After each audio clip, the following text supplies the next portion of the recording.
যে কারণে ভাঙতে পারে ঐক্যফ্রন্ট।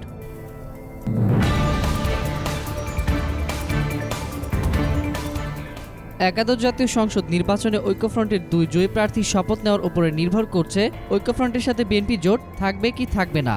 যদি গণফোরামের জয়ী 2 প্রার্থী শপথ গ্রহণ করেন তাহলে জাতীয় ঐক্যফ্রন্টের সাথে কোনো সম্পর্ক থাকবে না বলে সিদ্ধান্ত নিয়েছে বিএনপি। গতকাল বিএনপি চেয়ারপারসনের গুলশান রাজনৈতিক কার্যালয়ে দলটির সর্বোচ্চ নীতি নির্ধারণী ফোরামে স্থায়ী কমিটির বৈঠকে এই সিদ্ধান্ত নেওয়া হয়েছে বলে সূত্রে জানা গেছে। সূত্রটি জানায়, বিএনপির স্থায়ী কমিটির সদস্যরা সিদ্ধান্ত নিয়েছেন যে বিএনপির জয়ী 5 জন প্রার্থী শপথ গ্রহণ করবেন না, আর ঐক্যফ্রন্টের প্রার্থীরা যদি শপথ গ্রহণ করেন তাহলে ফ্রন্টের সাথে বিএনপির কোনো সম্পর্ক থাকবে না। বৈঠক সূত্রে জানা গেছে, বিএনপি আন্দোলন সহসা শুরু করবে না, আগে দলকে সুসংগঠিত করবে এবং নেতাকর্মীদের মনোবলকে ফিরিয়ে আনবে।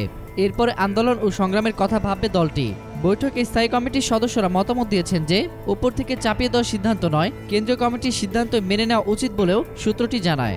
এ বিষয়ে বিএনপির মহাসচিব মির্জা ফখরুল ইসলাম আলমগীর বলেন, আমরা তো ফলাফল প্রত্যাখ্যান করেছি, তবে ঐক্যফ্রন্টের আহ্বায়ক ও গণফোরাম সভাপতি ডক্টর কামাল হোসেন বলেন, এ বিষয়ে আমাদের বিবেচনা রয়েছে, পরে জানাবো।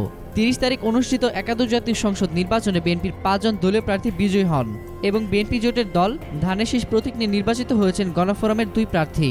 নির্বাচনী সকল খবরাখবর পেতে ফ্রিক নিউজের সাথেই থাকুন। ধন্যবাদ।